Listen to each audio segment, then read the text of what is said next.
bonsoir à toutes et à tous et bienvenue dans Hémisphère, le carrefour des explorateurs et exploratrices de l'imaginaire. Pour cet épisode, en compagnie de Karel évidemment, bonsoir ou bonjour Karel, c'est selon l'heure à laquelle vous écoutez l'épisode, salut. Alors il est 27h72, donc je sais pas. Bon, oui, non, écoute, ça va très bien, effectivement. Là c'est la première fois qu'on enregistre le matin, donc frais et dispo.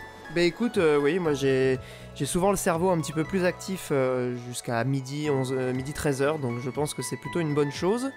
Aujourd'hui pour un sujet en plus, ma foi, comme d'habitude, j'ai envie de dire, mais cette fois particulièrement en tout cas qui me tient à cœur et qui est particulièrement riche en thématiques et en ressorts philosophiques, nous allons parler de Harakiri, un film japonais de 1962, réalisé par Masaki Kobayashi, en noir et blanc, donc ça peut faire peur à certains de nos auditeurs, mais sachez que c'est un film très accessible, il n'y a pas du tout besoin d'avoir des connaissances cinéphiliques ou historiques sur le Japon de l'époque.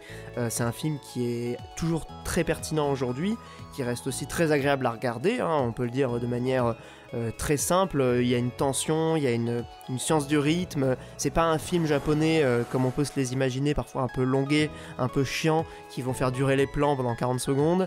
Là on est vraiment sur un film qui est très ciselé dans son rythme et dans sa mise en scène, ce qui fait que c'est un film qui reste très agréable à découvrir aujourd'hui. Évidemment, on vous le recommande avant d'écouter cet épisode. On va d'abord faire une petite partie sans spoiler, histoire de vous présenter à la fois le film et la carrière de son réalisateur. Mais à un moment donné, il faudra qu'on rentre dans le dur, et donc à ce moment-là, on va spoiler. On vous invitera à aller voir le film par vous-même avant d'écouter la suite du podcast. Alors je te remercie beaucoup pour cet avertissement, parce que moi j'ai pas vu le film, donc je quitterai pour la section... Pour la section spoiler. D'accord. Voilà, bon, c'est bon, hein, tu sais tenir une antenne pendant 1 heure, ça va bien se passer, écoute, t'inquiète. je vais essayer de me débrouiller. Plus sérieusement, mon cher Karel, donc c'est une suggestion de ma part, Harakiri, donc c'est un film que moi j'ai découvert il y a à peu près un an et demi, que j'ai revu quelques fois depuis, et que je t'avais sans doute prêté, je crois, en Blu-ray, enfin peu importe les conditions, mais en tout cas je te l'avais suggéré. Déjà, pour mettre les pieds dans le plat, qu'est-ce que t'en as pensé de ce film ? Bah écoute, c'est le genre de film en fait que tu vois, alors moi... Voilà, je passe un peu ma vie sur Sens Critique, en tout cas j'ai toujours un onglet ouvert sur Sens Critique ou sur Letterboxd maintenant. Donc c'est vrai que Harakiri, c'est un peu un film qu'on voit dans tous les tops 100 des meilleurs films de tous les temps, dans tous les top 10, dans tous les machins. C'est un film qui revient très régulièrement en fait. En plus l'affiche qu'on a la plus connue, c'est celle qui est sur fond blanc avec une espèce de traînée de sang comme ça et une silhouette de samouraï qui s'empale le bide, en référence à la pratique du seppuku, titre japonais, ou harakiri, titre international. Et du coup c'est vrai que c'est un film, voilà, c'est difficile de passer à côté. Et je l'abordais toujours un petit peu en me disant, voilà, ça a l'air d'être un peu une sorte de 2001, c'est-à-dire une sorte de gros film de cinéphile, très imposant, ça fait stylé de l'avoir vu, mais je veux pas le voir pour ces raisons-là. Et du coup, je vais pas me précipiter sur le truc, voilà, l'occasion se présentera, je le verrai, mais voilà, j'ai pas envie de participer au grand circle jerk des top 10 des meilleurs films de tous les temps. Et c'est vrai que du coup, il a fallu que tu me le recommandes pour que je le regarde. Et l'ironie veut qu'en plus, voilà, il faisait partie de la très grosse collection de films japonais de feu mon oncle. Et je l'avais mis un peu de côté dans la shortlist des films à voir en premier. Et du coup, voilà, c'était un plaisir d'autant plus intense que voilà, je l'ai vu au bon moment, dans des bonnes conditions et pour des bonnes raisons en plus. Et pour le coup, non, que dire, c'est un film, c'est remarquable quoi. Enfin, je pense, voilà, on a de quoi tenir une émission entière, mais c'est les comparaisons avec Citizen Kane ne sont absolument pas usurpées quoi. C'est tant sur le fond que sur la forme, c'est un film vraiment majeur du cinéma japonais, aussi vrai que Citizen Kane est un film majeur du cinéma américain. Et pour le coup, voilà, on a souvent l'image, Kurosawa, les samouraïs, Toshiro Mifune, méga stylé, et puis voilà. Non, puis il faut dire que chez nous, au niveau de la représentation occidentale du Bushido, de toute cette imagerie des samouraïs, de l'époque Tokugawa, voilà, c'est des trucs qu'on entend un peu, qui font partie de notre imaginaire, mais qui sont évidemment travestis par un regard et à la fois aussi une idéalisation très japonaise pour le coup du passé, qui est propre à une certaine nostalgie et même on pourrait dire à une certaine tendance réactionnaire d'un Japon nostalgique de son passé. Et donc nous on est aussi abreuvé de cette vision des samouraïs comme l'apogée de la moralité, de la conscience humaine, quoi. Ce qui n'est pas tout à fait le cas, en tout cas dans Harakiri, il y a un peu un discours là-dessus. Bien sûr, et puis il y a aussi, il y a aussi ce côté un peu, le saviez-vous, Star Wars vient de Kurosawa, machin, voilà, il y a tout un truc, toute une espèce de fétichisation du cinéma japonais, très postmoderne, hein, en plus, qui nous vient aussi parce que nous on est la génération qui a grandi avec Kill Bill, donc il y a tout ce côté un peu, comment dire, ça a commencé avec le japonisme à la fin du 19e siècle, avec ce côté très exotisme, enfin voilà. À l'image de l'orientalisme. Voilà. Oui, complètement, voilà. Le japonisme est un orientalisme. Totalement. Voilà, c'est pas Jean-Paul Sartre celui-là, mais bon. Et puis finalement, oui, on a eu les otaku, les gaijin qui se sont jetés sur cette culture japonaise comme une alternative au cinéma américain, à la pop culture américaine, de façon un peu contemporaine.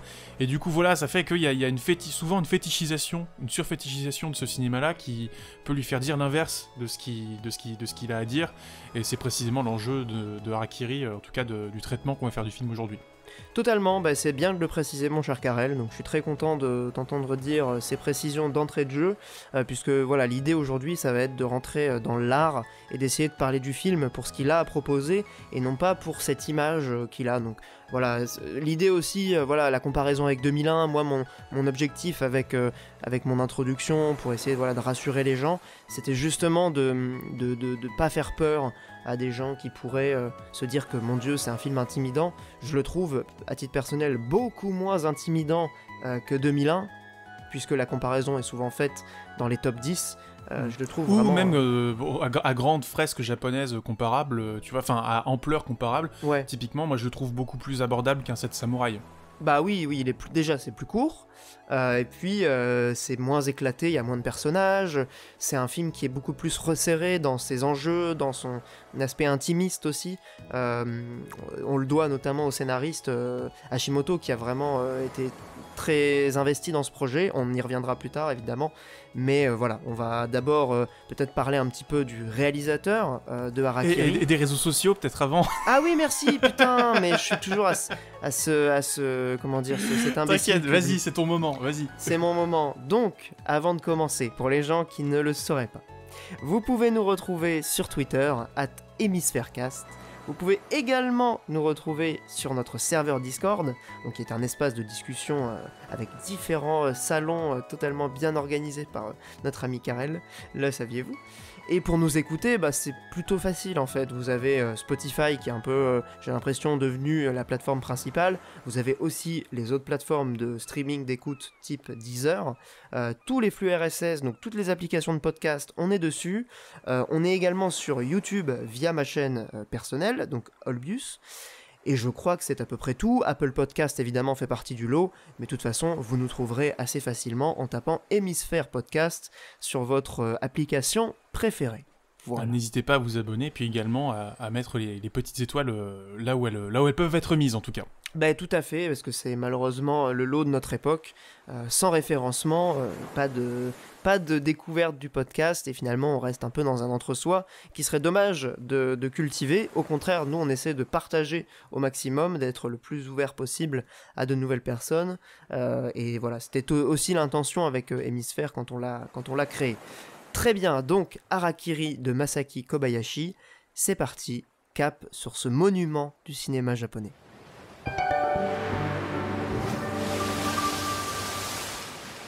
Donc Harakiri est un film de son auteur, Masaki Kobayashi, un film de samouraï, mais son réalisateur est-il un réalisateur spécialisé dans ce genre ?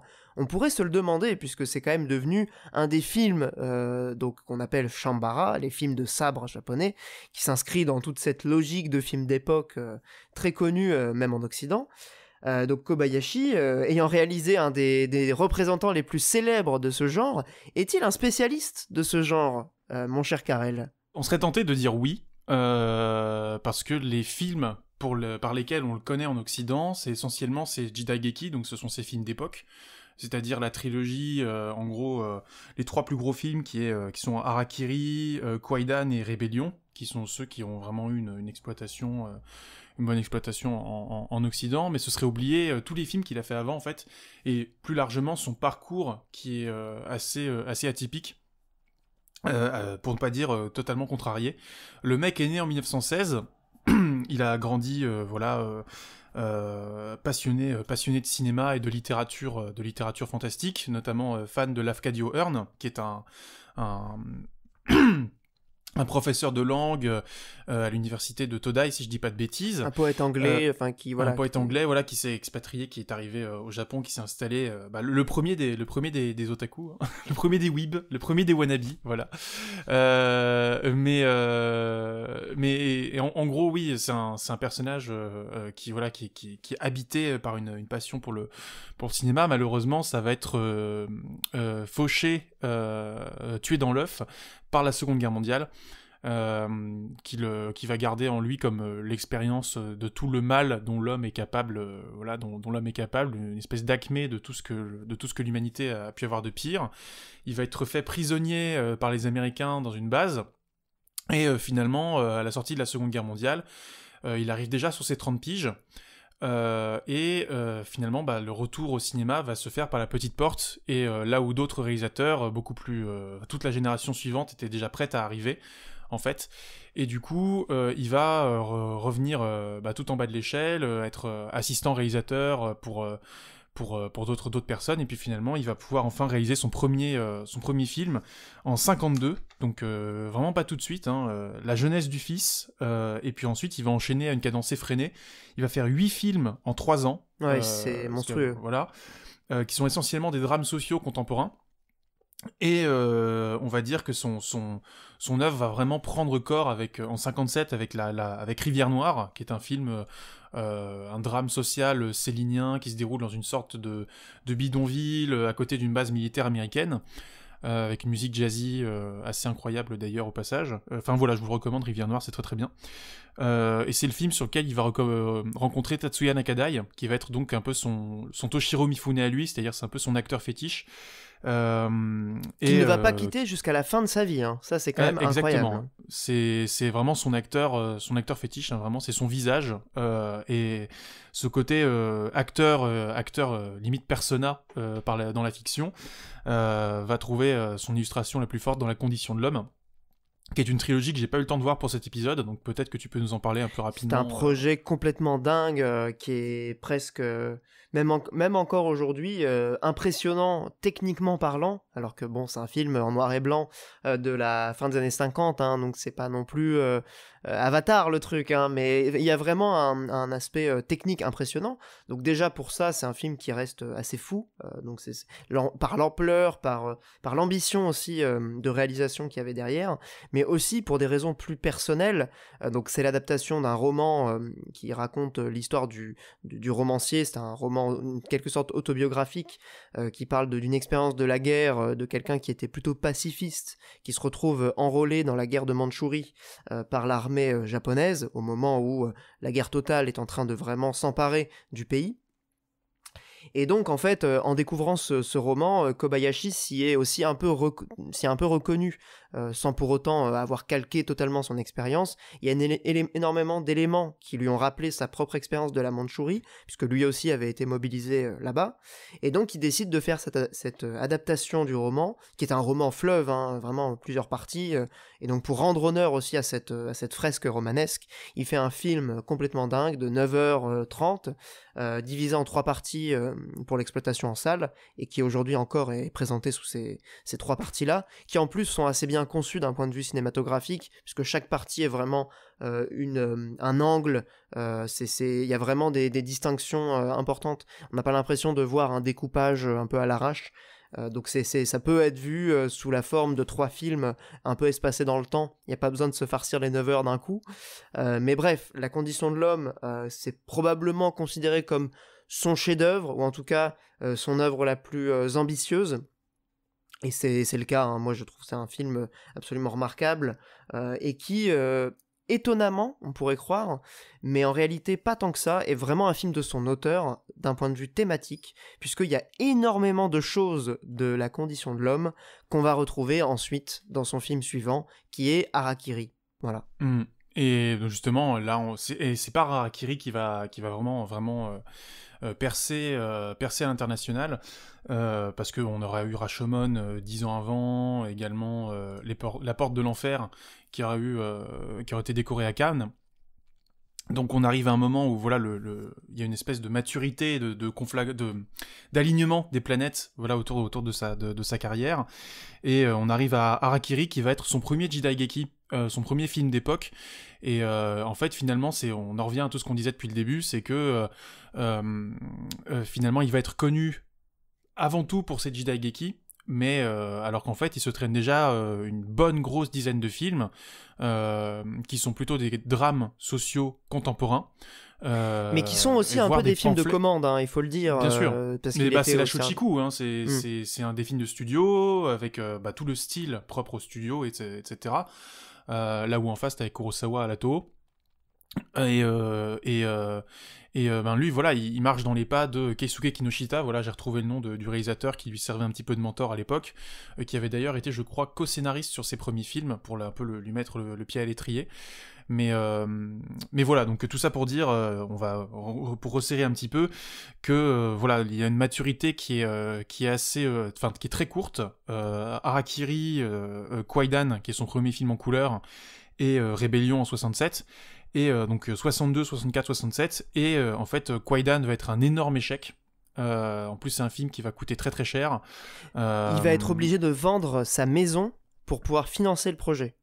C'est-à-dire que voilà.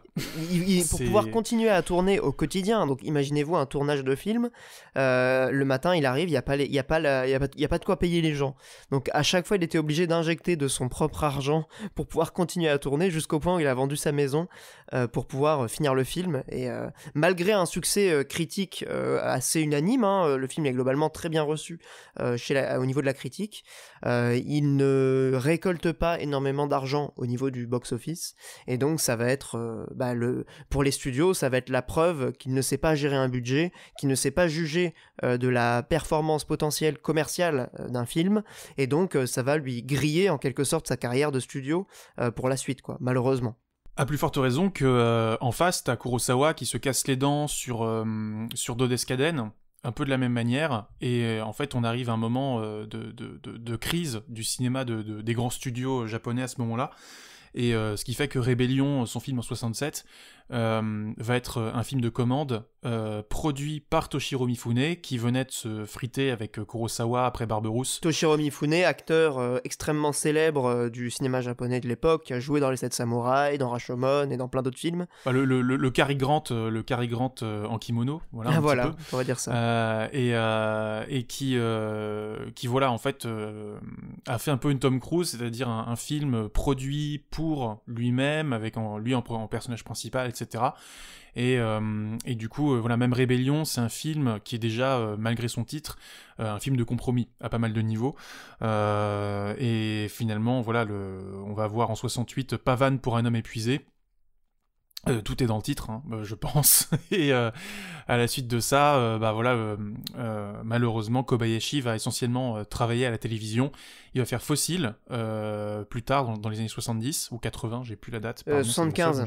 Enfin, 75, sortie initiale en 73, puis il y a une version, en gros c'était une série en 8 épisodes, et il a fait une version cinématographique remontée de 3h30 qui est sorti du coup en 1975. Et il me semble que ça raconte l'histoire d'un homme qui apprend qu'il a un cancer et qu'il lui reste un mois à vivre, et qui a été tourné en grande partie en Europe, puisque c'est un homme d'affaires japonais qui fait un voyage d'affaires à Paris et dans d'autres pays d'Europe, dans d'autres villes en Europe, et du coup il a tourné notamment à Paris avec j'ai pas vu le film, mais j'ai vu quelques images qui témoignent à nouveau de son sens de la composition des années encore après Harakiri.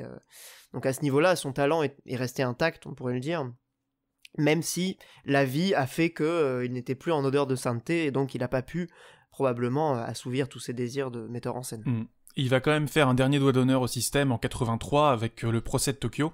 Qui est un documentaire pour le coup. Qui est un énorme documentaire, oui, pour lequel il a fouillé des centaines et des centaines d'heures d'archives, voilà.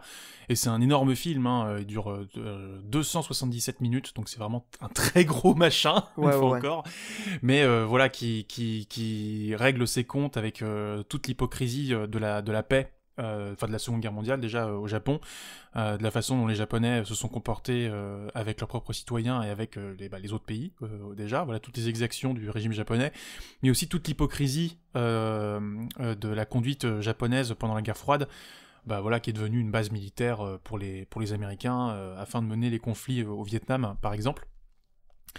Et il finira finalement avec La Table vide en 85, et un dernier film en 96 qu'il n'a pas réalisé pour le coup, mais dans lequel il rend hommage à son mentor Aizu Yaichi, donc il s'appelle Aizu Yaichi no Sekai, donc en fait Aizu Yaichi c'était son mentor à l'université, qui était lui-même l'élève de Lafcadio Hearn, qui était l'auteur des nouvelles dans lesquelles il a puisé pour faire Kwaidan. Voilà, donc une espèce de grand cycle qui se retermine à la fin de sa vie. C'est très japonais aussi d'avoir cette révérence à un maître, en tout cas un mentor, et ce qui est assez fascinant avec son dernier film, c'est justement que son mentor est incarné par Tatsuya Nakadai, l'acteur fétiche dont on parlait, qui est le rôle titre de Harakiri. Et en plus de ça, ce dernier film, il se veut aussi comme un hommage ultime à quelqu'un qui l'a passionné à la fois pour le fantastique, donc les nouvelles, les contes populaires japonais, et pour également la tragédie grecque. Alors ça, c'est un point qui me semble pas anodin, notamment quand on voit justement Harakiri, qui a pas mal de points thématiques et structurels avec la tragédie. Je pense que c'est important de le noter, puisque c'était à la fois un passionné de littérature anglaise fantastique, et de poèmes, et de poésie, mais également de littérature grecque, et notamment de tragédie. Voilà, je pense que ça vaut le coup de le préciser. Ah bien sûr, surtout compte tenu du sujet, parce que là on va revenir à Harakiri, mais voilà, avant de revenir au film en lui-même, je pense qu'il y a la comparaison avec Citizen Kane que j'avais fait au début de l'émission. Ce parcours de réalisateur contrarié, avec des ambitions très très personnelles et un regard très très révolté sur le système. Ne peut qu'évoquer un peu la trajectoire d'un Orson Welles aussi, qui, malgré ses projets extrêmement politiques, comme Le Procès, par exemple, ou tous ces films-là, film incroyable, finira par être la voix d'un personnage secondaire dans un film Transformers, quoi. Enfin, voilà, c'est un peu ce même genre de carrière.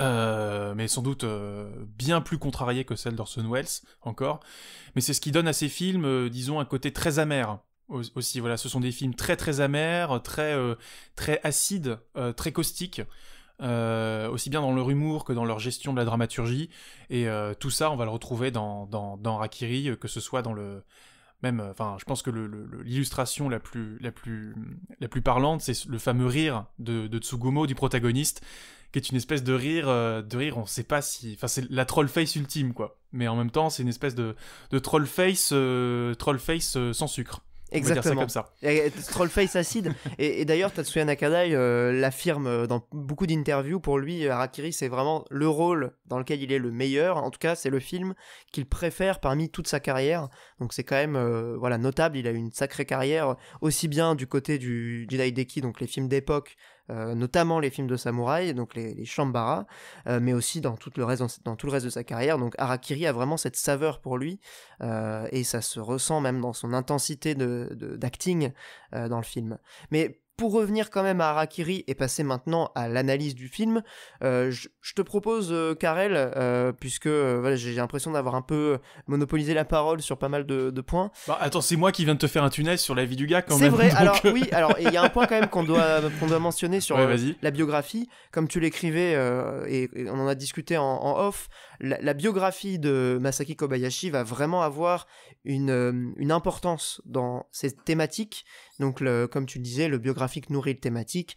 Il y a vraiment des choses qui nécessitaient une mise en contexte pour pouvoir comprendre aussi derrière cette acidité et en même temps cette sensation de révolte que tu ressens dans en tout cas les 3 films qui marquent la maturité de sa carrière, Harakiri, Kwaidan et Rébellion, mais également dans La Condition de l'homme. C'est vraiment cette...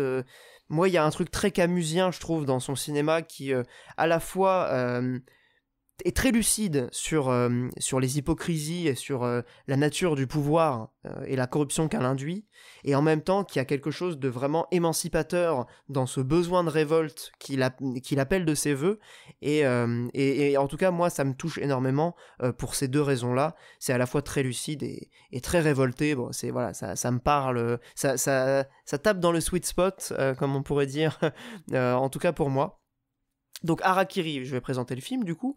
Harakiri raconte l'histoire d'un ronin, donc ce qui n'est pas un samouraï, puisque les samouraïs ont un maître. Les ronins, ce sont des samouraïs errants, en quelque sorte, des samouraïs qui n'ont plus de maître, qui n'ont plus de clan, puisque c'est une période importante pour le Japon, hein, l'ère Edo, avec le shogun Tokugawa qui s'est imposé et qui donc a instauré une époque de paix, donc dans laquelle évidemment les combattants, les guerriers que sont les samouraïs ont une importance qui est toute relative, et donc beaucoup de clans vont être dissous, et donc il y a des samouraïs qui se retrouvent sans boulot, et évidemment dans ce genre d'histoire c'est toujours ceux qui sont en bas de l'échelle qui prennent le plus cher. Donc Tsugomo, hein, Anshiro Tsugomo, qui est le personnage principal, est un ronin comme il y en a des tas, qui se retrouve du coup plongé dans la pauvreté absolue, puisque son clan est dissous, et qui va décider au début du film, frapper à la porte d'un clan très puissant, donc qui est le clan des Ii, qui est très proche du shogun, hein, donc c'est un clan vraiment très haut placé dans la hiérarchie des vassaux du shogun, qui est l'équivalent de l'empereur un peu, et il va être reçu par l'intendant de ce clan, et à ce moment-là, donc le ronin Anshiro Tsugomo va demander à faire harakiri, c'est-à-dire à s'ouvrir le ventre de façon rituelle, et à ce moment-là va commencer un jeu de mise en abîme de récits, puisque les 2 personnages vont raconter des histoires sur ce qui s'est passé auparavant. Donc l'intendant va raconter l'histoire d'un autre ronin qui est venu essayer de voilà, demander à se faire harakiri, et c'est ainsi que commence le film, et j'ai pas envie d'en dire plus parce que ça serait vraiment gâcher le plaisir de la surprise. Mais sachez que là vraiment c'est un pitch extrêmement succinct et que le film révèle énormément de surprises tout au long de sa structure et de sa progression. Voilà, et je pense que maintenant on peut en venir à la partie spoiler, si ça te va mon cher Karel, de cet épisode. Ouais, clairement. Oui, bah oui, je pense qu'on a donné suffisamment de clés de compréhension, en tout cas pour quelqu'un qui n'aurait pas vu le film. Voilà, dites-vous bien que ça va être un film, un huis clos, où on se confrontait des visions d'un même rituel, et où vont se confronter des tranches de vie, des récits, et finalement voilà, qu'est-ce qu'on se dit à la porte de la mort en fait, et qu'est-ce que ça dit de la société, qu'est-ce que ça dit de la place des samouraïs dans une époque de paix. Voilà. Comme ça, vous avez une poignée pour aborder le truc, mais voilà. Donc, je pense qu'on peut y aller dans l'axe qui te paraissait le plus saillant, le plus important. C'est évidemment l'individu face au système.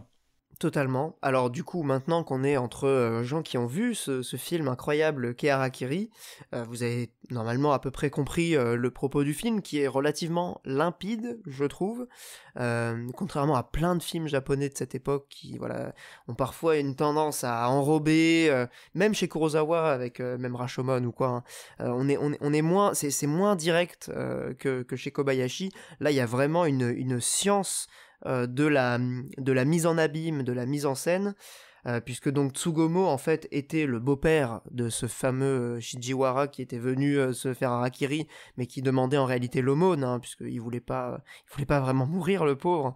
Et donc au fur et à mesure du film va se dévoiler les tenants et aboutissants de cette narration, qui est une narration éclatée, et qui en même temps va amener le spectateur à avoir des jugements. Alors bon, sur cette question de l'individu face au système, Kobayashi nous propose d'avoir toujours de l'indulgence pour les individus, et au contraire plutôt de la méfiance pour les systèmes institués. Et c'est quelque chose qui traverse tout son cinéma, dans la condition de l'homme aussi, avec la Deuxième Guerre mondiale. Donc cet individu qui est Tsugomo, ou même Chijiwara, on va avoir tendance à les voir comme des gens pathétiques, des gens qui manipulent, qui essayent de récupérer de l'argent de façon malhonnête, alors qu'en réalité, justement, Kobayashi va, en dévoilant les tenants et aboutissants de leur vie, créer une empathie du spectateur naturellement pour ces personnages, et nous amener même parfois à avoir une culpabilité pour nos propres jugements préalables, puisqu'en réalité on se retrouve à la fin à évidemment prendre le parti, c'est toute l'intention du film, de Tsugomo dans à la fois sa quête de vengeance et en même temps sa quête de vérité. Je sais pas ce que t'en penses. Oui, complètement. Bah, déjà, c'est un film, tu fais bien de le dire, qui est... même si c'est un duel en huis clos, ça reste un duel de récit, donc un film, comment dire, qui va utiliser... Bon, une fois encore, la comparaison avec Citizen Kane, hein, c'est un film de flashback. Complètement. D'un point de vue formel, il y a beaucoup de parallèles. Avec des personnages qui vont se raconter des histoires... un peu pour s'avertir mutuellement quand Tsugomo de ce qui va se passer, voilà ce qui va se passer. Voilà ce qui va se passer. Non, plus sérieusement, c'est effectivement Tsugomo se pointe pour se faire harakiri, et l'intendant de la maison Ii lui dit très clairement, vous savez que il y a des tas de Ronin qui font semblant de vouloir faire harakiri pour pouvoir obtenir une aumône, voire se faire recruter par un clan qui les prendrait en pitié, parce qu'on est à une époque où le shogun appauvrit par l'usure en fait tous les clans de samouraïs qui avaient pu combattre pendant la guerre d'unification qui précédait l'unification du Japon. Ouais. Et il est pas bête, le shogun. Ah bah oui. Pas très bête, ouais. Et du coup, c'est plutôt que de les dissoudre manu militari, il va les pousser à l'usure, il va les travailler à l'usure et les pousser à la faute par eux-mêmes, et c'est typiquement c'est ce genre de faute qui va être commise par le clan... par l'un des clans, c'est-à-dire il y a un clan qui va rénover son château alors que c'est interdit, et en fait du coup tac, dissolution du clan, destruction du château, et des dizaines de milliers de samouraïs qui se retrouvent sans emploi, qui deviennent des Ronin, et qui du coup deviennent des vagabonds, etc. Et sont condamnés soit à la misère, soit au suicide. Oui. Ou à la reconversion éventuelle. Ou à la reconversion en artisan. En artisan, sachant que la société de classe mettait les guerriers tout en haut et les marchands tout en bas. Il y a 4 classes à cette époque au Japon. Guerriers, paysans, artisans et marchands. Du coup, les Ronin se retrouvaient soit marchands, soit artisans, mais voilà. Et donc du coup, ils repartaient tout en bas de l'échelle sociale. Et donc le premier récit, ça va être effectivement l'intendant de la maison Ii qui fait toujours claquer un peu son éventail, comme pour ponctuer un peu une sorte de métronome de mécanique bien parfaitement huilée du récit, mais aussi du rituel du seppuku. L'incarnation littérale du système, en fait. Cet intendant, il y a vraiment cette incarnation d'un système qui, à la fois, lui va très bien, puisqu'il est du bon côté de ce système, et en même temps, il l'incarne par sa stature, sa manière de parler, le fait qu'il est toujours à se référer à des traditions, à des coutumes ancestrales qui sont vraiment ultra ritualisées. Et le film a vraiment un discours sur l'hypocrisie que représentent ceux qui se réclament de ces traditions, et donc en réalité va critiquer le système et mettre en avant les individus. Voilà, et c'était un peu l'idée de cette première clé d'analyse du film, l'individu comme outil de révolte face au système destructeur qui en fait détruit les singularités. C'est vraiment cette image qu'on a parfois de la société japonaise qui va écraser les individus avec le fameux proverbe que tu avais retrouvé, le clou qui dépasse se fait taper dessus. Si le clou qui dépasse se fait taper dessus, proverbe très connu, notamment utilisé dans Naruto. Quand l'équipe numéro 7 doit affronter Kakashi au début, t'as Kakashi qui enfonce Sasuke dans le sol et qui dit le clou qui dépasse se fait taper dessus, il est comme ça. Voilà, donc c'est à la fois amusant et en même temps assez révélateur de cette unification, cette uniformisation et de cette négation de la singularité et de l'individualité quand même, qui est assez destructrice psychologiquement et même d'un point de vue humain, quoi, moral. Donc l'idée de Kobayashi, c'est de toujours essayer de comprendre, d'avoir plutôt un regard bienveillant et ouvert à l'individu, parce que c'est justement cette somme d'individus. Donc quand je disais l'individualisme face à la destruction par le système, en fait c'est pas un individualisme comme on se l'imagine chez nous, donc l'individualisme à l'américaine, consumériste, qui est plutôt négatif en fait dans notre imaginaire, mais plutôt un individualisme émancipateur de gauche qui serait justement la croyance en la richesse apportée par les différences de tous les individus et qui permettent justement l'émancipation, et cette somme des individualités émancipées permet de faire une société véritablement progressiste en fait, enfin une société émancipée elle-même. Donc voilà, ça s'oppose à la question du pouvoir féodal dans le film, qui est plutôt l'inverse, quoi, le despotisme, l'autoritarisme, représenté aussi par toutes ces traditions dont on ne sait même plus le sens qu'elles revêtent, typiquement le seppuku, l'armure de samouraï, qui est un symbole absolument incroyable dans le film, puisqu'elle est vide, elle est filmée comme une espèce de monstre, hein. Et ce qui est fou, c'est que c'est un monstre qui n'a pas de corps, c'est un monstre noir, quoi, enfin vide, comme une âme sans âme, quoi, un corps sans âme.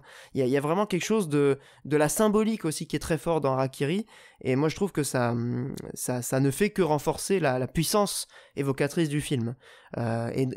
Et donc ce seppuku, comme je le disais, ce seppuku qui a complètement été dévoyé par les Tokugawa, et même dans le film il y a un discours sur à la fois le dévoiement et même l'origine de la pratique en fait.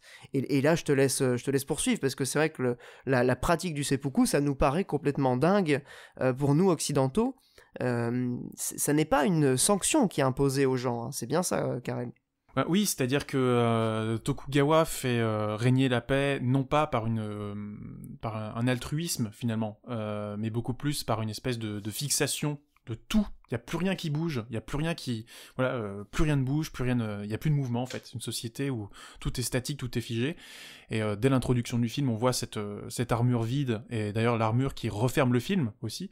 Le premier plan c'est sur l'armure, le dernier plan c'est sur l'armure, comme si c'était le triomphe un peu de l'immobilisme sur la vie. Effectivement,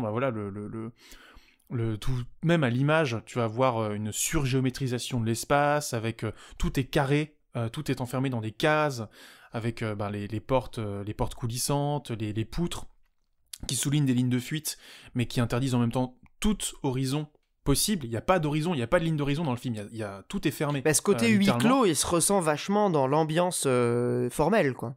Et puis t'as aussi des plans qui va être encore plus poussé dans Rébellion, mais t'as des plans sur les tuiles, des toits aussi, qui sont littéralement les plans d'ouverture de Rébellion aussi, derrière.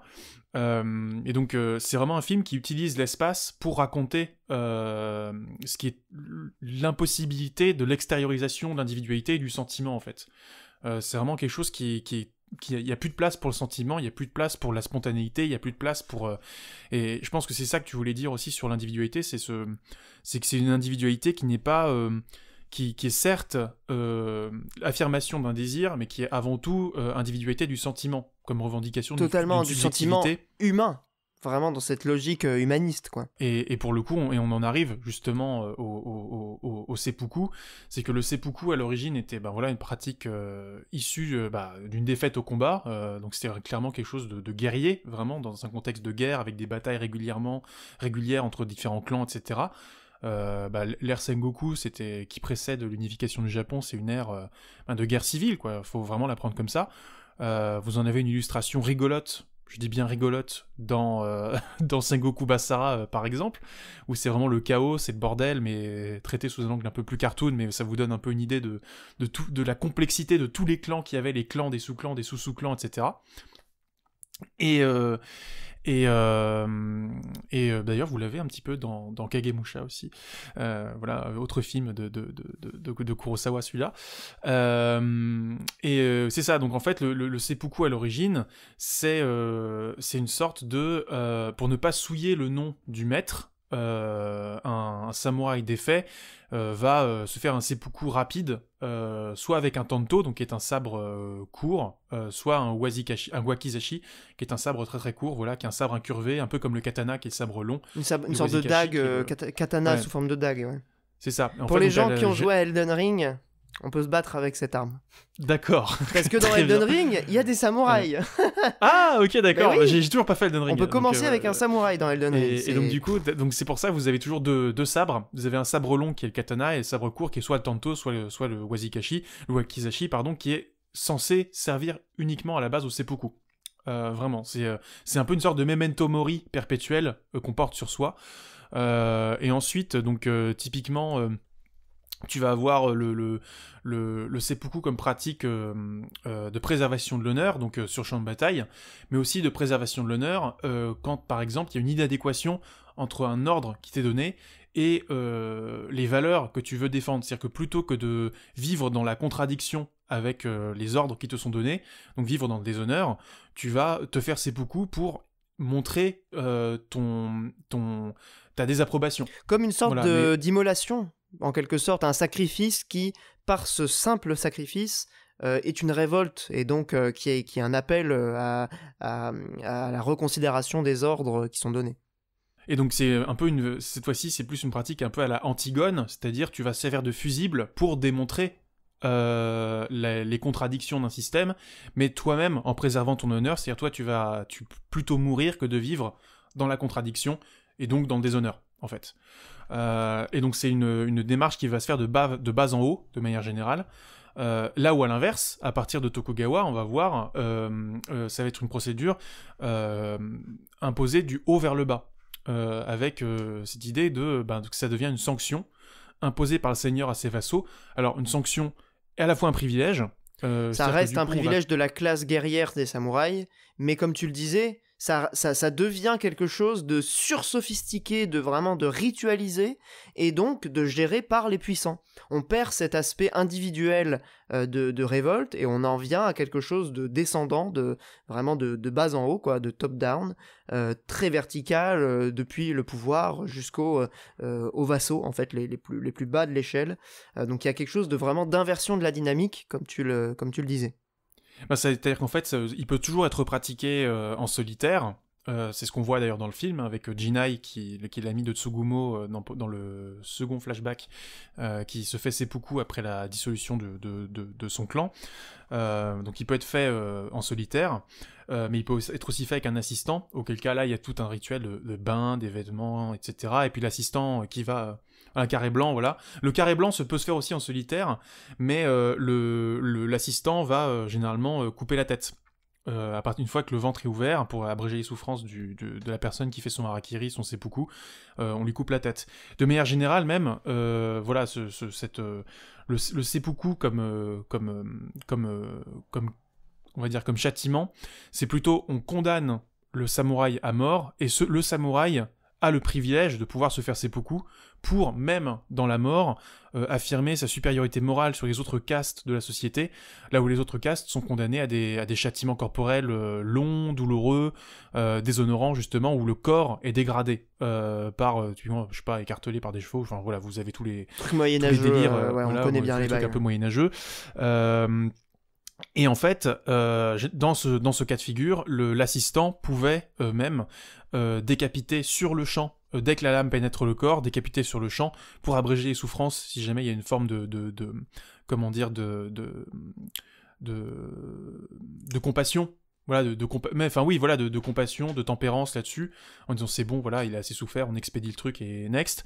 Soit au contraire, une volonté à la mesure si jamais la condamnation à mort se fait sur un préjudice énorme, eh bien on peut émousser volontairement la lame du tanto, du wakizashi, pour rendre le seppuku plus douloureux. Donc il y a aussi cette notion de où on retarde la décapitation pour rendre le châtiment beaucoup plus sévère à mesure de la faute qui est constatée. Et ça c'est assez important, c'est dit dans les bonus du DVD et du Blu-ray. Pour le coup on peut remercier Claire Akiko,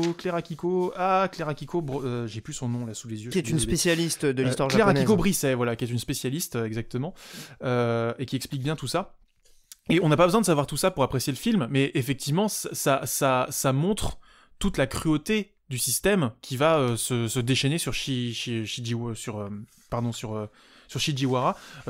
moi j'ai Motome, Shijiwa, qui est son vrai nom. Motome Sur Shijiwa. Shijiwa, sur Motome Shijiwa, qui est donc le jeune samouraï qui était venu dans le premier flashback se faire seppuku, qui s'avérait en fait le gendre de Tsugumo. Totalement. Et il y a un point qui est important, je pense, pour conclure cet aspect cette partie un peu historique, mais qui enrichit vachement, je trouve, la lecture la visionnage du film, c'est la perception. Encore une fois, on l'a dit, hein, mais c'est un privilège de classe réservé à l'élite guerrière, et non pas quelque chose que les individus craignent. Il y a vraiment, pour nous, ça nous paraît tellement dingue, parce qu'on est quand même dans une culture judéo-chrétienne qui a banni l'idée de faire mal au corps, puisque le corps est sacré. Le suicide est complètement condamné par l'Église depuis la nuit des temps, enfin depuis qu'elle existe. Donc il y a vraiment une difficulté, je pense, pour les Occidentaux à concevoir l'idée que c'est quelque chose de positif pour l'élite samouraï. Et d'ailleurs, même dans Harakiri, qui dénonce l'hypocrisie des puissants qui vont utiliser en fait cette tradition ritualisée du seppuku pour contrôler en fait les vassaux comme un outil de hiérarchisation de la société et pour asseoir leur pouvoir. Finalement, le personnage de Tsugumo à la fin finit par le faire. Il l'annonce au début, je vais le faire, et il termine le film en le faisant. Donc il y a quelque chose, encore une fois, de l'individu face au système, et qui termine son acte même dans le combat, parce qu'il y a un combat final évidemment dans le film qui est assez incroyable d'ailleurs d'un point de vue de l'action, mais même après le combat il décide quand même de se tuer en s'ouvrant le ventre, quoi. Et il avait dit qu'il le ferait, et il le fait, tout simplement. Il le fait, mais voilà, le fait-il jusqu'au bout, c'est toute la question. Toute cette inversion de la dynamique du seppuku sous l'ère Tokugawa est vraiment du coup une inversion de la valeur même du seppuku, c'est-à-dire que là où on avait vraiment quelque chose d'une éthique guerrière et individuelle, pour affirmation d'une supériorité morale à l'échelle de l'individu, là par le dépassement de la peur de la mort, parce qu'on ne doit pas en avoir peur, et c'est d'ailleurs même ce que le clan I passe son temps à dire à Shijiwa au moment où il refuse, enfin voilà, où il essaye de délayer au maximum. Il dit bah non, vous avez pas peur de la mort, vous avez dit que vous faisiez seppuku, hop. Et en fait, cette inversion prend toute sa forme dans cette espèce de jouissance à voir, à faire souffrir ce jeune Ronin, exactement. Et finalement, il n'y a plus du tout de respect de respect de la procédure, c'est-à-dire qu'on respecte la procédure, mais uniquement dans l'objectif d'humilier un individu et de prendre plaisir à le voir souffrir, en fait. C'est ce qui rend cette scène absolument insoutenable, c'est que au premier degré, on souffre uniquement pour le corps du personnage, on voit, enfin c'est filmé de façon, le design sonore est abominable, vraiment, cette scène elle est horrible. Même la musique vient soutenir cette horreur. Complètement. Et en fait, conceptuellement, même, on n'a pas besoin d'avoir tout cet historique du seppuku pour apprécier l'horreur de cette scène, mais une fois qu'on l'a en plus, je trouve que cette scène réussit à le rendre palpable intuitivement, mais une fois qu'on a accès à toute cette grille de lecture-là, cette scène devient vraiment quelque chose de à l'échelle même cosmique, même sur une échelle shakespearienne, tu vois, à l'échelle cosmique, vraiment, il y a un truc de l'ordre de l'inversion des valeurs, qui est... c'est une corruption de l'âme qui est une corruption absolue, en fait. Total. Et c'est cette corruption que Tsugumo va faire payer après, en disant, bah voilà, je viens faire seppuku, mais avant, moi, mon seppuku, plutôt que de délayer en vous disant en laissant croire que j'ai peur de la mort, je vais délayer à ma manière, en faisant mon récit, et en vous disant pourquoi je vais faire seppuku. Et au moment, c'est là qu'il prend les mecs à leur propre jeu finalement. C'est-à-dire que là où Motome était esclave d'un récit systémique qui s'imposait à lui et dont il n'était pas le maître, dont il n'était pas maître. C'est d'ailleurs ce récit raconté par l'intendant lui-même, donc c'est l'intendant qui est en tant que narrateur le maître de ce qui se passe. Là, à l'inverse, c'est Tsugumo qui, en tant que narrateur, va inverser le rapport de force et triompher à la fin jusqu'à son seppuku, dans cette espèce de bataille finale, jusqu'à son seppuku un peu avorté. Et ce qui est intéressant, c'est que celui qui détient les clés justement de la fiction, de la narration, c'est celui qui a le pouvoir en fait sur les autres. Et en réalité, voilà, on y arrive du coup dans cette thématique, cette deuxième principale thématique et qui nous fait un peu une deuxième partie dans notre analyse, qui est celle de la question de la fiction face à la réécriture, à la censure et donc au roman national, puisqu'en réalité, donc à la fin du film, nous, en tant que spectateurs, on a accès au récit de Tsugumo qui a le pouvoir sur nous spectateurs, mais qui a aussi le pouvoir moral sur les autres auxquels il fait la narration. Et en réalité, la fin du film nous rappelle que c'est dans tous les cas ceux qui ont le pouvoir politique, ceux qui ont le pouvoir réel, qui dans tous les cas vont étouffer ce qui s'est passé pour finalement imposer leur vision. Puisque l'intendant dit à son assistant à la fin, écrit dans le registre que il est venu, il a fait son seppuku, et que nos hommes sont morts de maladie. Donc pour absolument cacher au plus possible la réalité des événements qui se sont produits, et donc pour leur ôter toute nature subversive, puisque les événements ont en eux-mêmes une portée révolutionnaire. Donc c'est intéressant, tu vois, de voir à quel point, en maîtrisant le récit, en maîtrisant la fiction, tu maîtrises aussi les corps, tu maîtrises aussi les individus, et tu maintiens cette chape de plomb sur la société, qui était évidemment celle de la société de caste, autoritaire et féodale du shogunat. Voilà, donc il y a quelque chose qui télescope à la fois donc le récit le récit intime et humain de cette histoire, avec l'histoire plus globale du pouvoir politique qui impose de façon brutale sa vision des choses et sa narration, son récit à sa population.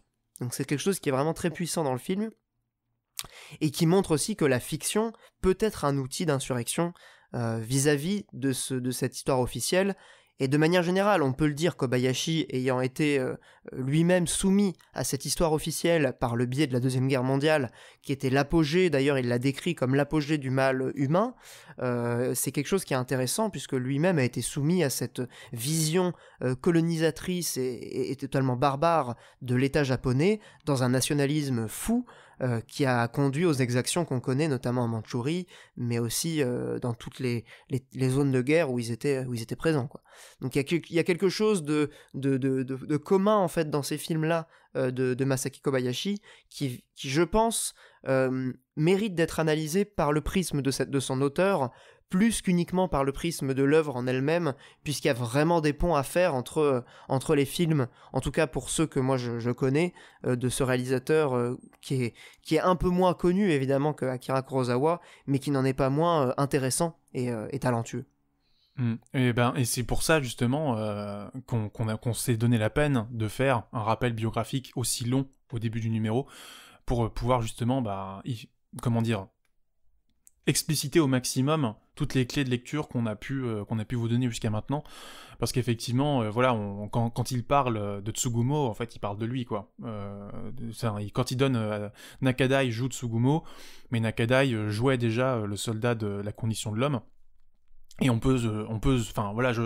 me permets pas d'aller au bout de cette réflexion parce que j'ai pas vu la condition de l'homme pour le coup, donc tu vas peut-être me corriger, Pierre, mais je suis prêt à parier que la question de qu'est-ce qu'on a le droit de raconter dans la condition de l'homme, dans quelle mesure est-ce que j'ai le droit ou non de piocher dans mon expérience personnelle pour nourrir le récit, ça a dû être un enjeu de rapport de force avec le studio qui a dû être assez gros sur la gestation du projet, quoi. Mais qui montre aussi une évolution dans les années 50-60 de la société japonaise qui permet qu'on raconte enfin ces récits.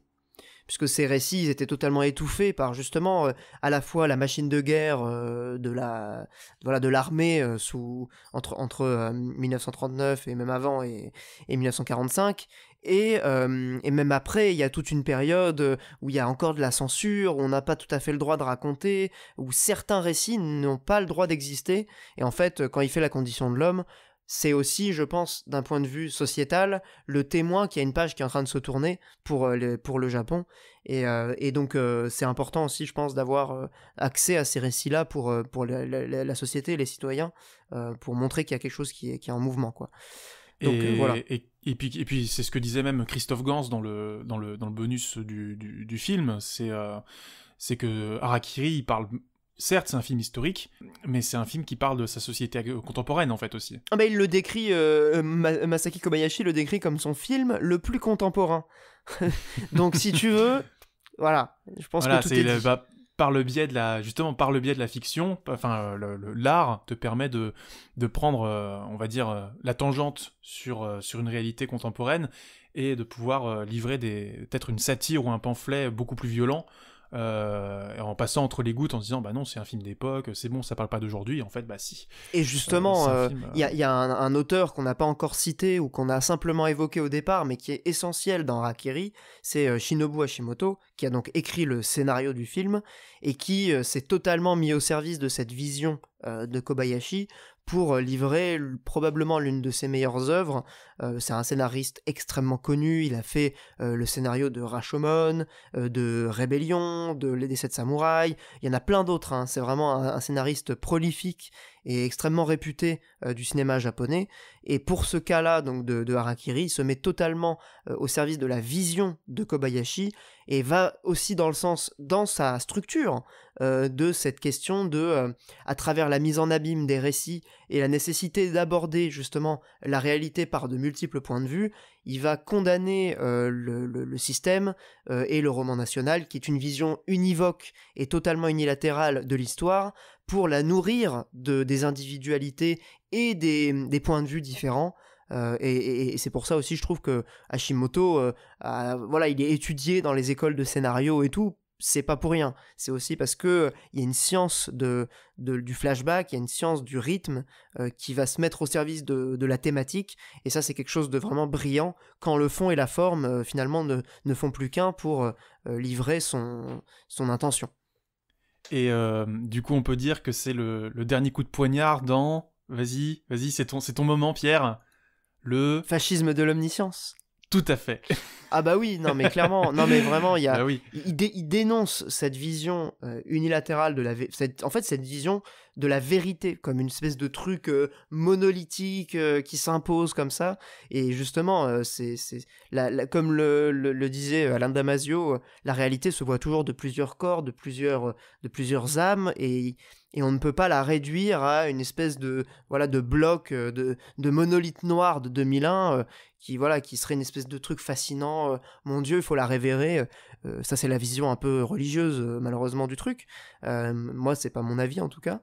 Et un point sur lequel tu voulais revenir, peut-être, Karel, dans cette question-là, justement, de la fiction et de la vérité, c'est l'évocation de la tragédie grecque, et notamment de cette référence qu'on avait justement abordée dans nos discussions en off, d'Antigone, et de l'appel à une vérité supérieure, ou en tout cas à quelque chose de supérieur, quand les lois humaines deviennent injustes, en quelque sorte. Tout le film pose la question de jusqu'à quel point les principes qui fondent un ordre politique peuvent être considérés comme légitimes, ou à l'inverse, à partir de quand les principes qui fondent un ordre politique peuvent être considérés comme illégitimes, justement, en fait.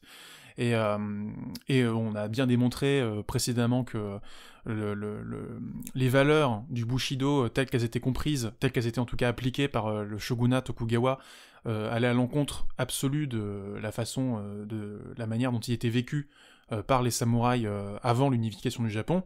Donc voilà, on va pas revenir dessus, on l'a déjà abordé.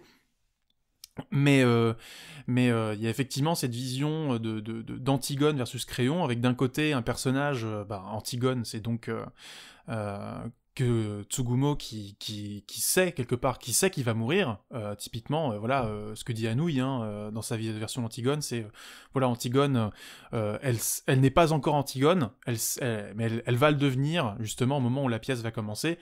Et justement, ce Tsugumo qui n'est pas encore Tsugumo, on le voit dans les flashbacks, et le Tsugumo narrateur, acteur, dans la temporalité présente du récit, il est Tsugumo, il est dans le devenir Tsugumo, il devient un personnage, un héros tragique, qui se dirige vers sa mort d'autant plus certaine que sa mort inéluctable, que par sa mort, il va démontrer toute l'absurdité du système, parce que c'est un samouraï qui il va mourir en samouraï, mais jusqu'à son seppuku, on va lui interdire la mort en samouraï, c'est-à-dire que son seppuku, il va pas pouvoir le terminer parce qu'il va être fusillé. Et on fera dire qu'il a fait son seppuku, alors qu'on l'a empêché de faire seppuku, et à l'inverse, Omodaka, il a fait son seppuku, mais on doit dire qu'il est mort de maladie, et les deux autres subalternes de l'intendant, les condamne. Ils veulent pas seppuku. Voilà, ils veulent pas faire seppuku, ils veulent se faire passer pour malades, mais du coup on les condamne au seppuku, et s'ils veulent pas se faire seppuku, on les bute et on dira qu'ils seront malades. Donc voilà, il y a tout un truc complètement. Il y a un truc vraiment comique dans la fin du film. Donc pour les gens qui sont là, forcément vous avez vu le film.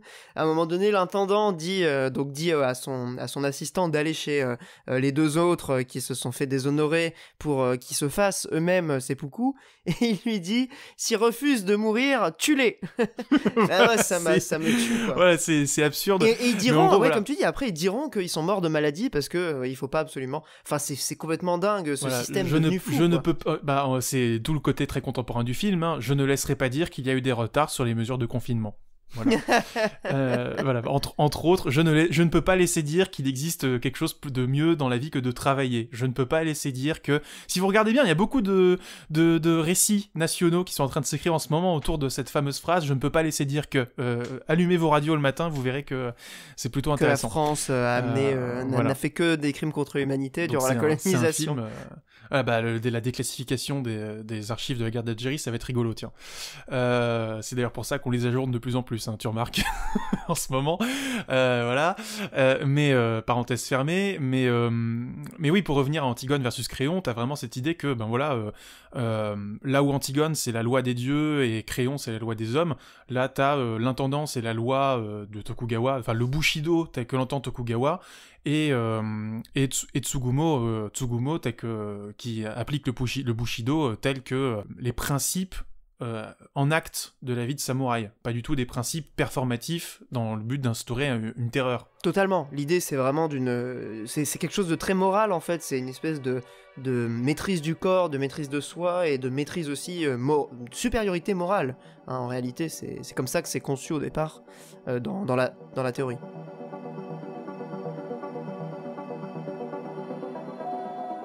On ne peut pas aborder cette notion de vérité et de sa falsification sans évoquer la vie de Nietzsche. Ça fait un peu tarte à la crème, mais en réalité, c'est d'une richesse absolument monstrueuse. Et je commencerai simplement avec une citation de Nietzsche qui est totalement raccord avec ce qu'on a dit sur la vision du scénariste Hashimoto sur la nécessité de montrer différents points de vue. C'est que pour Nietzsche, la vérité n'existe pas. Il n'y a pas de fait, en réalité, il n'y a pas de vérité. Il n'y a que des interprétations. Et les interprétations sont en concurrence les unes avec les autres. Et donc pourquoi en privilégier une ? En réalité, quand l'une d'entre elles triomphe des autres et s'impose, on l'appelle vérité, mais en réalité, elle n'est jamais qu'une interprétation parmi les autres. C'est un peu ça l'idée. Et dans la logique de tragédie grecque, il y a quelque chose de fascinant avec Nietzsche, c'est qu'il va s'opposer à des centaines d'années de philosophie consensuellement reconnue pour imposer une nouvelle analyse, une nouvelle vision que tu as du coup abordée dans cette partie sur la question de la fiction et de la vérité abordée par Harakiri. Je te laisse poursuivre, puisque là c'est toi qui a fait le boulot. Disons que oui, il y a une confrontation, disons que je connaissais déjà ce que disait Camus sur la tragédie dans sa conférence sur l'avenir de la tragédie en 55, mais je tiens à remercier d'ailleurs Trinéor de Sens Critique pour me l'avoir fait découvrir à l'époque, parce que c'était dans le cadre de la sortie d'Infinity War et de Endgame. Donc c'était voilà, toute une lecture camusienne du rendez-vous manqué qui était Avengers Endgame. Donc je mettrai peut-être la critique dans les sources, parce que c'était plutôt intéressant. Mais pour le coup, voilà, je me suis dit, bah, autant attaquer Nietzsche, parce que Nietzsche, j'ai toujours vu un peu comme le gnostique que je suis, voit d'un œil un peu suspect l'assassinat univoque de la métaphysique par Nietzsche, et aussi le fait que, bah voilà, j'ai grandi dans un secteur, dans un milieu très chrétien, enseignement privé, etc. Donc Nietzsche n'était pas enseigné, en fait, pratiquement pas. Et dernière chose, la récupération fasciste qui a été faite de ces idées me le rendait d'autant plus suspect. Donc du coup, je me suis toujours un peu tenu à l'écart de Nietzsche, et du coup, finalement, j'ai jamais lu Nietzsche, en fait. J'ai commencé un petit peu par De la bien et mal, mais j'ai eu une énorme migraine et j'ai arrêté. Voilà. On m'a dit derrière, halte là, malheureux, ne commence surtout pas par ce bouquin. Donc bon. Et finalement, bah, dans le cadre de la préparation de cet épisode, j'ai commencé La naissance de la tragédie, ou L'origine de la tragédie, et sans savoir que c'était son premier livre, en fait. Donc pour le coup, Tant mieux. J'ai lu un petit peu, tant mieux, hein, quelque part. Et du coup, il y a un cours de Philippe Touchet, qui est un prof de philo de prépa littéraire de Saint-Germain-en-Laye, qui a fait un petit article dessus qui est plutôt intéressant, donc je vous lis un petit peu la phrase en question. Dans la tragédie, les héros sont, comme le rappelle Aristote dans la Poétique, meilleurs que nous, en ce qu'ils portent l'universel en eux. Antigone, la loi des morts, Créon, la loi des vivants. Donc dans le film, ça prend la forme de Tsugomo et deux l'intendant. exceptions du Bushido. Dans la tragédie, le conflit est donc tout aussi bien celui de la vérité avec elle-même, et c'est en ce sens l'univers entier qui, par le biais de ses conflits paniques, devient impensable, impossible à saisir dans son unité. Donc on en revient justement à cette idée de l'assassinat de la vérité univoque, dans la mesure où voilà, il n'y a même pas de logos, il n'y a même pas de dialogue possible, de dialogue socratique possible entre ces deux affirmations, parce que ce sont des affirmations, comme dirait Camus, tous sont justifiables, mais personne n'est juste. Voilà, c'est-à-dire t'as vraiment cette idée de légitimité concurrente, en tout cas d'affirmation forte de deux visions concurrentes, d'ailleurs qui ne se font pas sous l'angle du dialogue socratique, elles se font par la concurrence des fictions, par la concurrence des narrations, en fait. Des récits, ouais. Et des récits, exactement. Et donc il n'y a même pas de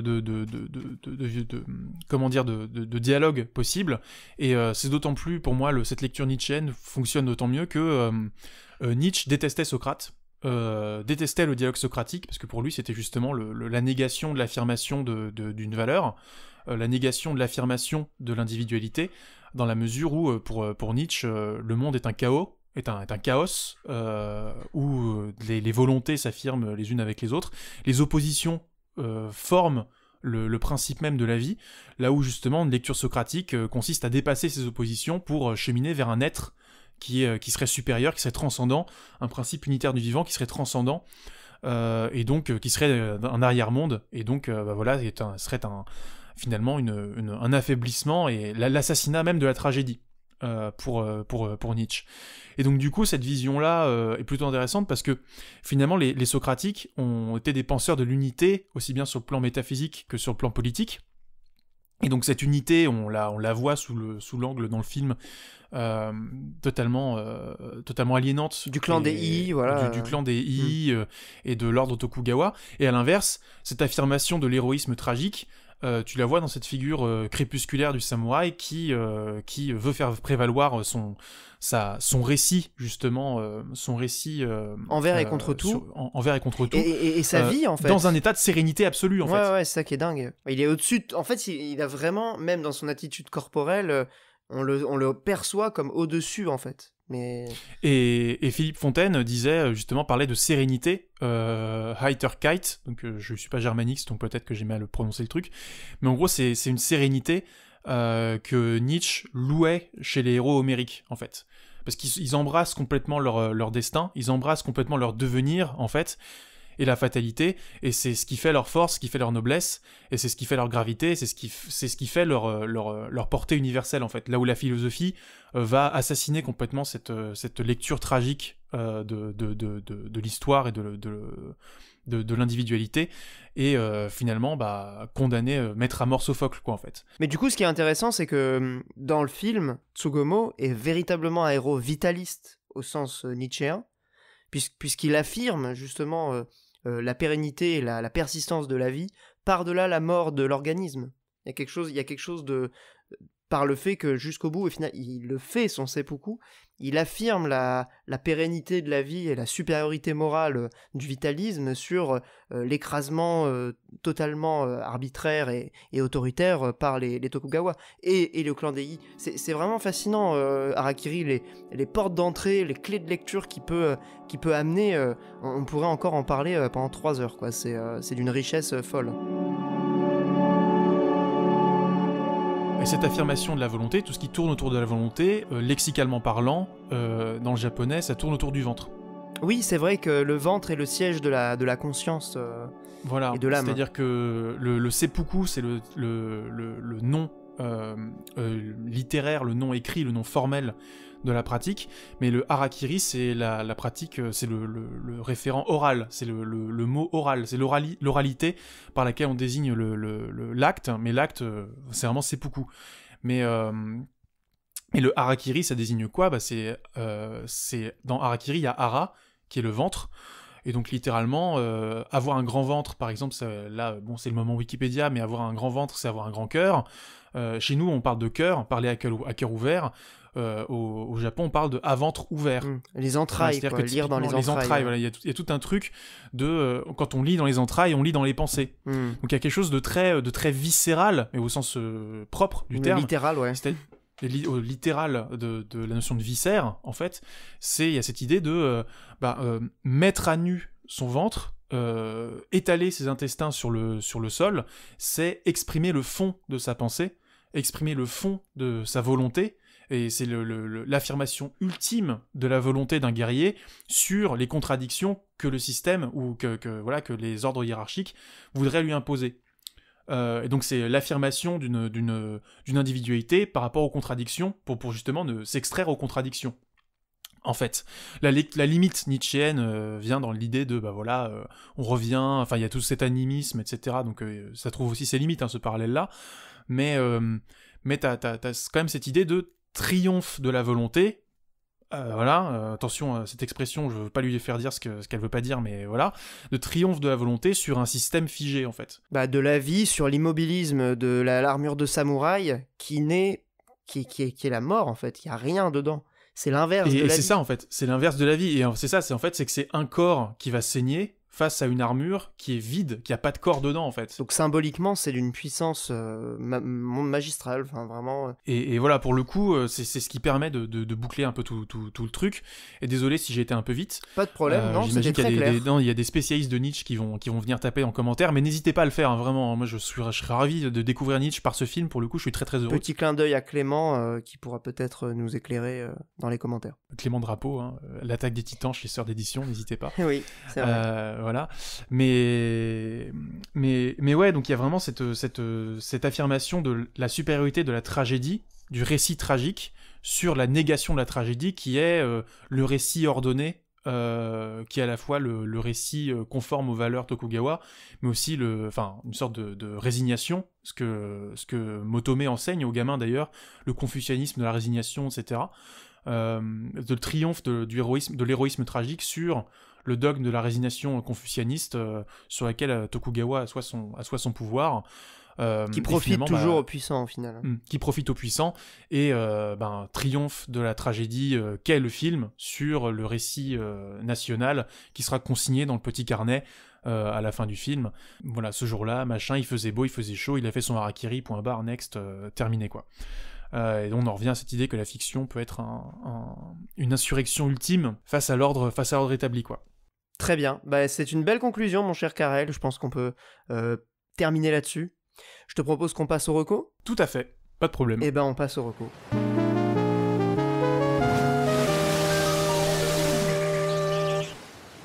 Bien, donc pour ces recommandations culturelles, moi cette fois-ci je vais vous parler d'un film qui est dans la même époque, mais pas dans le même type de cinéma. C'est Le Trou, qui est un film français de Jacques Becker, sorti en 1960. Donc on reste dans le style film en noir et blanc et tout, mais je trouve qu'il a quelque chose de commun avec Harakiri dans cette capacité qu'il a eue, en tout cas sur moi, à me faire complètement reconsidérer mon avis sur les vieux films en noir et blanc. Je pense que tout le monde a un peu un a priori là-dessus, sur le fait que c'est des films chiants, c'est des films lents, il se passe rien. On salue Monique. et en fait... noir et blann, t'as peur, voilà. Ah non, mais c'est complètement l'inverse, justement. Non, mais on l'embrasse, en plus là il a le Covid en ce moment, donc il a le temps, il peut rattraper plein de trucs, plein de films, là, donc c'est le moment de lui recommander des... Ah Le Trou, franchement, je me suis beaucoup moins fait chier devant Le Trou que devant Avengers Endgame, hein. Par exemple, pour ne citer que lui. Mais bref, donc Le Trou, c'est une histoire relativement simple, hein. C'est un groupe de prisonniers à la prison de la Santé à Paris qui vont se retrouver dans une tentative d'évasion, à creuser un trou en dessous de la prison pour pouvoir se barrer. Voilà, et ça se résume à ça, hein, le pitch du film, c'est des mecs qui creusent un trou pendant 1h30. Mais alors... c'est Gurren Lagann en fait. mais alors vraiment, c'est pas vendeur hein, comme pitch, mais qu'est-ce que c'est bien. Je crois que y a peu de films qui m'ont maintenu en haleine et qui ont réussi à me captiver à ce point. Je crois que j'ai pas cligné des yeux pendant 1h30. C'est un film qui m'a vraiment happé, mais comme on m'a très peu happé dans des œuvres de fiction. Et je pense que ça tient énormément à la mise en scène de Jacques Becker, évidemment à l'interprétation magistrale des acteurs que je ne connaissais absolument pas avant de voir le film, mais qui sont a priori des acteurs de l'époque assez réputés. C'est un film qui est trouvable assez facilement aujourd'hui. En plus, il est sur Canal VOD, il est sur Apple TV. Donc il y a moyen de le voir en VOD, même sur YouTube, en le louant pour 1,50€ ou 2€. Donc voilà, c'est un film qui est relativement facile d'accès, qui est absolument incroyable. Vraiment, genre, faites-moi confiance, regardez Le Trou. Et je fais une petite case dédiée à Rodolphe, qui est un ami de longue date, qui est un grand cinéphile, qui me l'a conseillé à de multiples reprises, et le sagouin que j'étais a mis un temps fou à le regarder, et maintenant je ne suis plus qu'un apôtre pour Le Trou, et Harakiri ça a été un peu le même schéma d'ailleurs, donc je le salue amicalement, et je le remercie pour ses recommandations que je me propose un petit peu humblement de relayer. Regardez Harakiri, regardez Le Trou, c'est absolument génial. Voilà, je te laisse la parole, mon cher Karel, pour ta recommandation.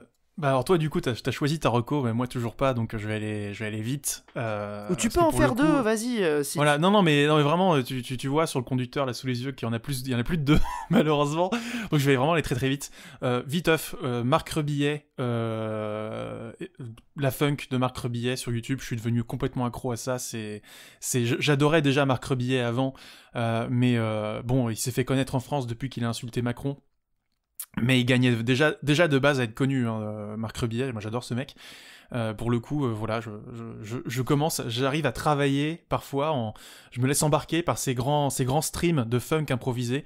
Il a notamment fait un stream avec DJ Premier, qui est un très grand producteur de hip-hop, où ils font une impro comme ça complètement folle. C'est génial, ça dure 2 heures, c'est trop bien. Donc Marc Rebillet, c'est vraiment super. Et puis sinon, plus proche du cinéma, dans le cadre de la préparation de cet épisode, j'ai pu regarder Kwaidan, enfin. Et Kwaidan, alors je sais que toi t'as des réserves sur le film, mais pour moi c'est vraiment une expérience sensorielle incroyable. Ça dure 3 heures, donc c'est 4 histoires de 3 heures en gros. 4 histoires qui font 3 heures en tout, hein. Voilà, oui, c'est pas 3 heures à chaque fois. C'est une anthologie de 3 heures, on va dire ça comme ça. Une anthologie de 3 heures divisée en 4 histoires, une histoire par saison au passage, et qui, du coup, adapte des contes japonais. Et c'est un contrepoint parfait à Harakiri, je trouve. C'est-à-dire que Harakiri est une charge politique frontale, là où Kwaidan est une charge politique par le fantastique, où la figure du fantôme va servir justement de juge-arbitre. Sur justement ces individus qui croient avoir le monopole de l'écriture, soit de leur propre histoire, soit de l'histoire des autres, en fait. Et donc ça prend toujours le traitement par la trahison d'un secret, par comment dire, le détournement de cette acceptation de la figure du fantôme, par la mutilation corporelle, des tas de choses comme ça. Et pour le coup, et ça, d'ailleurs, à la fin, ça prend plus la forme d'un sketch un peu comique sur la figure de l'auteur, qui finalement est aussi un peu une sorte d'écho de ces puissances, de ces fantômes finalement qui s'expriment à travers eux. Et pour le coup, voilà, c'est un chamanisme, un film chamanique, mais qui justement montre que comment dire, c'est presque précurseur d'un Del Toro en fait. C'est précurseur de la figure typiquement les Chines du Diable. Les Chines du Diable auraient pu être une postface à Kwaidan, complètement en fait. Et pour le coup, c'est un film aussi où les couleurs sont incroyables. Genre vraiment, j'ai jamais vu des couleurs comme ça dans un film. Visuellement, voilà, c'est assez magistral. C'est un film. C'est fou. Hein. Et je crois que c'est le seul film, enfin à ma connaissance, en tout cas c'est son premier film en couleur, ça c'est sûr, mais c'est son seul grand film en couleur. Qu'il ait fait grand film au sens qui a eu vraiment de cinéma qui a eu un impact énorme, et je serais pas surpris qu'un Coppola qui a autant cité Ran que Kagemusha ait cité Kwaidan dans son Dracula par exemple. Voilà, donc pour moi c'est vraiment un film extraordinaire, certainement pas pour tout le monde mais extraordinaire, et qui a même trouvé son écho plus récemment, et là je l'intègre vraiment au chausse-pied, mais dans Inuo de Masaki Yuasa, qui en fait un remake indirect, peut-être beaucoup plus amer encore sur la fin, mais qui pareil est un film assez réjouissant qu'on a eu la chance de voir à l'étrange festival, et qui sortira en France fin de l'année, novembre, décembre, un truc comme ça. Donc n'hésitez pas à aller le voir aussi. Voilà. Donc comme ça, j'ai réussi à faire toutes mes recours un peu en même temps. C'est très bien. Marc Rebillet, ça a l'air cool. Moi, je vais écouter ça. Et Marc Rebillet, ouais, c'est très rigolo. Alors il sent la transpi. Hein. Voilà, je préviens. Il prend pas de douche, le monsieur. Mais en gros, vous devez le connaître. Pendant le confinement, il s'était déjà fait connaître par sa morning alarm, où il faisait une impro en peignoir. Où il faisait You gotta get it up, comme ça, et comme ça avec une espèce de grosse techno derrière, ça à mourir de rire. Enfin, c'est ça ce qui est vraiment génial, c'est que c'est à la fois il y a une espèce de mélancolie dans ces impros, en même temps une maîtrise totale du rythme et du contretemps, parce qu'il utilise des boucles, des samplers et des loopers en fait, et donc il fait des polyphonies, etc. Et en même temps une espèce de lâcher prise complètement absolu, quoi. C'est ça qui est fantastique. Alors en revanche, oui, il faut avoir une certaine tolérance à un humour un peu paillard, voilà, parce que t'as souvent des histoires, enfin voilà, il s'amuse beaucoup à faire des blagues de cul dans ses chansons, etc. Donc mais passer outre ça, soit tu y vois les réserves qu'on peut avoir contre ça, c'est soit tu y vois ben voilà, juste un mec qui fait des blagues de cul, voilà, de façon très dégradante et régressive, soit tu y vois au contraire l'affirmation totalement décomplexée d'une sexualité qui s'assume comme telle, et qui dit à tout le monde, voilà, assumez votre sexualité, et on en revient justement aux fondamentaux de la musique électronique, qui était à l'origine, quelque chose d'émancipateur, à nouveau. Quelque chose d'émancipateur, exactement, d'affirmation d'une sexualité empêchée par la misère, par le racisme et par la misère des cités post-ouvrières, qui étaient Chicago et Détroit à l'issue des années Reagan. Voilà, comme ça vous aurez eu en plus un petit historique des années de la musique électronique au passage, dont on parlera peut-être à d'autres occasions, je sais pas quand, mais bon. Why not, ouais, c'est voilà. Toujours un sujet intéressant. Voilà, il y aura sans doute un film ou un jeu vidéo qui en parlera. Matrix par exemple, voilà. Puis sinon, je recommanderais Triangle Strategy la prochaine fois quand je l'aurai fini. Mais pour l'instant, je suis subjugué par la qualité de ce jeu qui est bien au-dessus de tout ce que j'en attendais. Ah oui. Parce que je me disais, ouais, Octopass, oui, bon, voilà. Ah non, mais en fait, c'est autrement super. Meilleur. Mais d'ailleurs, pour les auditeurs gamers, n'est-ce pas, on a bientôt un épisode sur un jeu vidéo. Donc voilà, stay tuned. Je sais que vous aviez parlé de Triangle Strategy dans Radio Librius, mais j'avais pas écouté l'épisode à cette époque. Mikael a été aussi, il a même fait un New Game Plus et tout. Ah oui, non, particulièrement fan du jeu. Je crois que c'est son GOTY pour l'instant. Donc non, mais il a pas, je pense, reçu les honneurs qu'il mérite. Pourtant, il a plutôt bien marché, hein, à ma connaissance. mais peut-être pas reconnu à sa juste valeur. Je suis content que tu le soulignes. Et ce sera sur ces belles paroles que nous conclurons donc cet épisode avec un... 4 recos 4. Oh bah oui, mais écoute, il y a tellement... On s'abreuve, t'es une véritable éponge, Karel, c'est comme ça. Je terminerai donc avec un petit rappel de nos réseaux, comme au début mais à la fin. Donc sur Twitter, @HémisphèreCast, sur Discord avec le serveur et les salons de discussion. Sur les épisodes, vous pouvez nous retrouver donc en écoute libre, gratuite. Ça c'est quand même cool. Spotify, Deezer, flux RSS, toutes les applis de podcast, YouTube sur ma chaîne, Apple Podcast et j'en passe. Donc voilà, on est disponible partout. Partagez s'il vous plaît notre travail. C'est quelque chose qu'on fait avec beaucoup d'amour et beaucoup de passion et d'envie de partage. Donc n'hésitez pas aussi à relayer ça dans les cercles qui vous paraissent pertinents. Voilà, merci à vous. En tout cas, pour votre attention, votre écoute, et on espère que ça vous aura plu. On se donne rendez-vous le mois prochain pour un nouvel épisode. D'ici là, amusez-vous bien, jouez bien, regardez bien des bonnes choses, des bons films. Abreuvez-vous bien, explorez bien le carrefour de l'imaginaire, puisque nous, c'est ce qu'on va continuer de faire dans chaque épisode d'Hémisphère. Voilà. Et n'en déplaise aux coupures de courant qu'on va se manger cet hiver. Espérons que ce ne sera pas pendant l'enregistrement. Voilà, bah plein de bisous à vous, portez-vous bien, faites attention à vous, et testez-vous aussi, parce que le Covid repart un petit peu. Hélas. Voilà. Des bisous à vous, ciao. Bisous.